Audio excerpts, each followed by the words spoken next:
Hello दोस्तों, नमस्कार। NCERT गणित कक्षा 10वीं में आपका स्वागत है। तो आज हम प्रश्नावली 1.3 का प्रश्न संख्या 1 को हल करेंगे।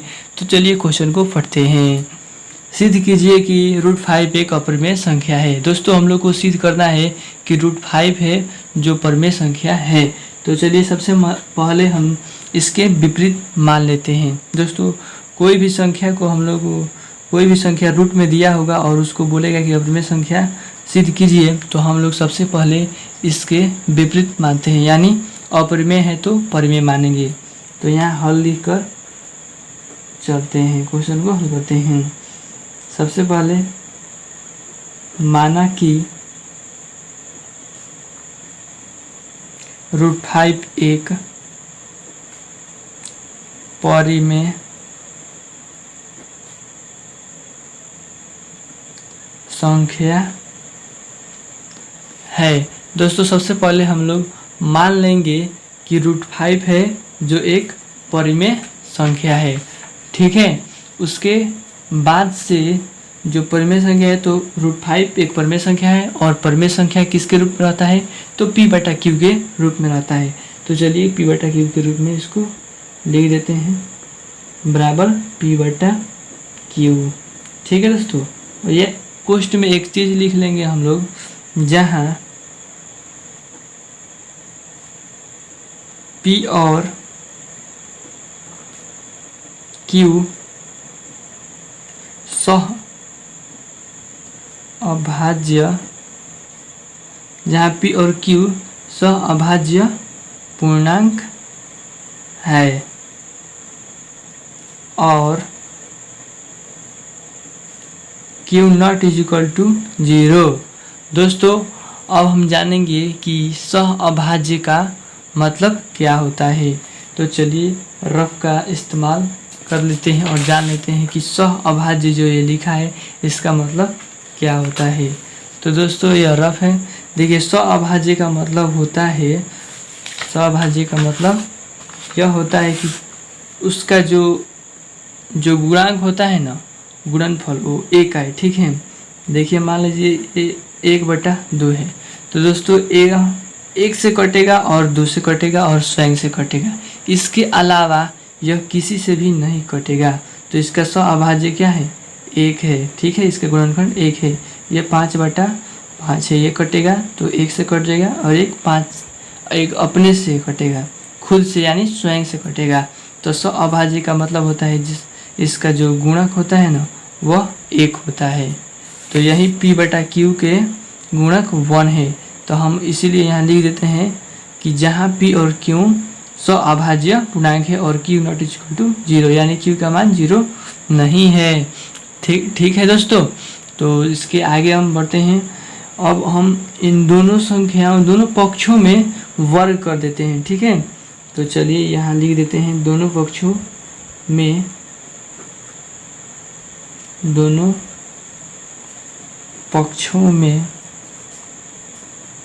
वर्ग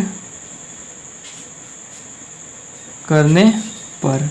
दोस्तों, हम लोग दोनों पक्षों में वर्ग कर देंगे। ठीक है दोस्तों, तो चलिए वर्ग कर देते हैं। √5 का हम लोग वर्ग करेंगे, p/q का भी वर्ग करेंगे। तो √5 का वर्ग करेंगे तो ये रूट आ जाएगा और 5 आ जाएगा, और p/q का वर्ग करेंगे तो ये आ जाएगा p²/q²। ठीक है दोस्तों, अब इसको हम लोग धीरे गुणा कर देते हैं, तो ये हो जाएगा 5q² p²। दोस्तों, यहाँ अब हम लोग ये गुणा है 5 में, तो इसको बाटा में भेज सकते हैं। तो चलिए इसको बाटा में भेजते हैं। q² p²/5। ठीक है दोस्तों, अब एक हम लोग परिमेय जानते हैं कि यदि 5 p² को विभाजित करता है तो 5 p को भी विभाजित करेगा। चलिए हम उसको भी समझ लेते हैं। देखिए, यह 5 है और ये भी 5 है, ये 5 का वर्ग है। देखिए 5 जो है ये 5 का वर्ग को भी विभाजित करेगी, यानी 5 का वर्ग क्या होता है 25 होता है। तो यह 5 25 को भी विभाजित करेगा और ये 5 है इसको भी 5 विभाजित करेगा।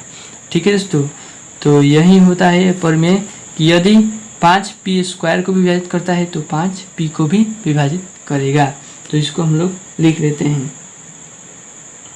यदि 5 पी स्क्वायर को विभाजित करता है तो 5 पी को भी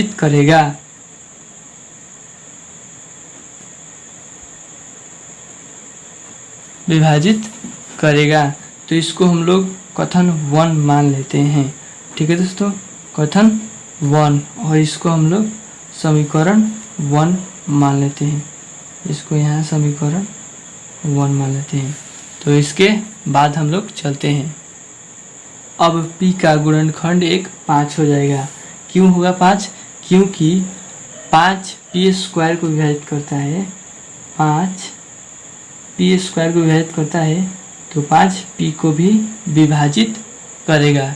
ठीक है दोस्तों, तो इसलिए हम लोग का एक p का गुणनखंड होगा जो 5 हो जाएगा, और इसके आगे का जो गुणनखंड होगा वो मान लेते हैं उसको m क्या हो, m यहाँ हो जाएगा, लिख देते हैं, जहाँ m कोई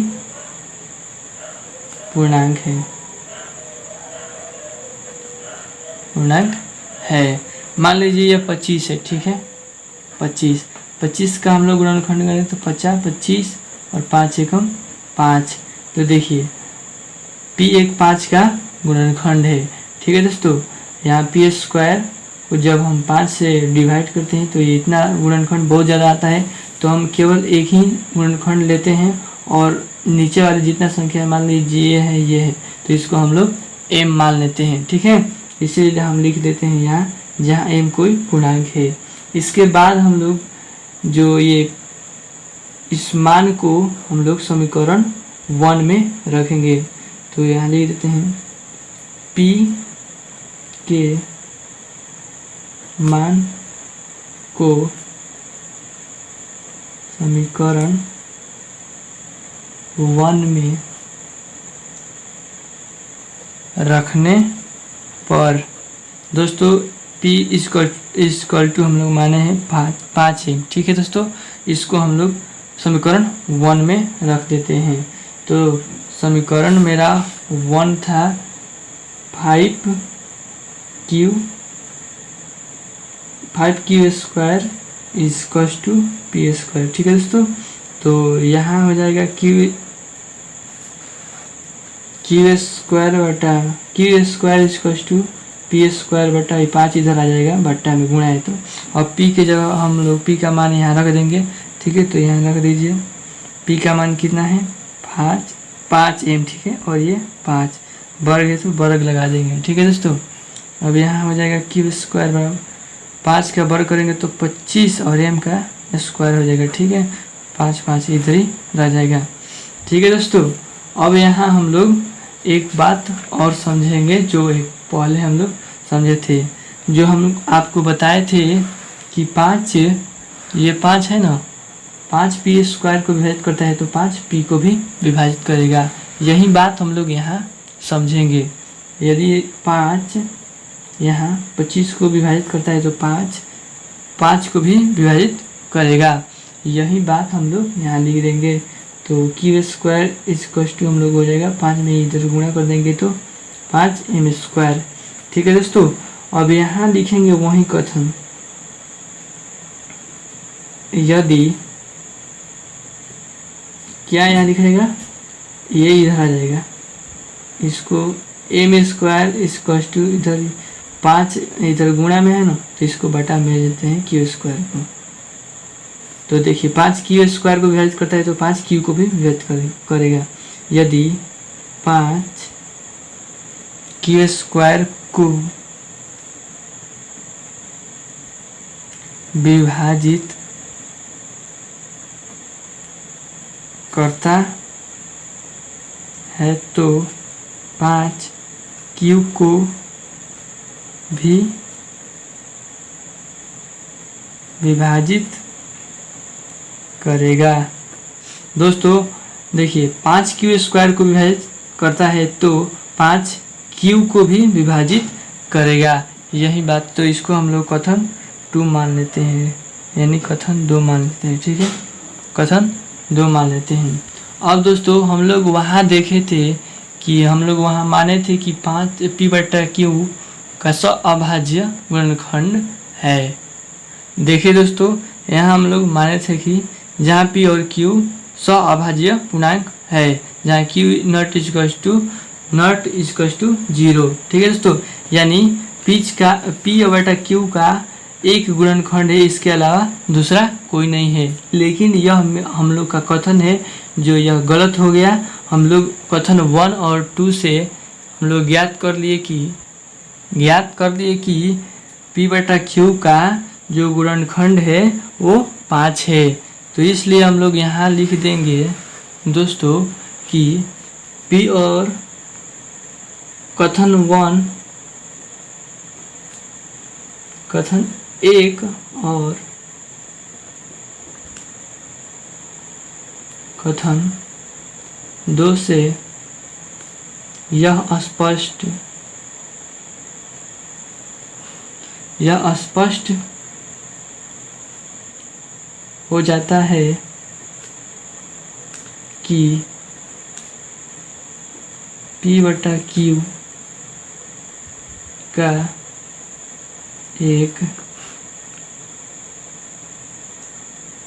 गुणनखंड 5 है। इसलिए हमारा मानना गलत होगा। अतः हम अब विरोधाव्युक्ति विधि लगाकर हम इसको गलत साबित कर देंगे। तो अतः हम लिख देंगे यहाँ, अतः P/Q परिमेय संख्या नहीं है, इसलिए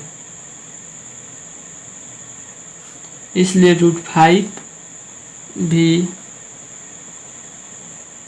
अपरिमेय संख्या होगा।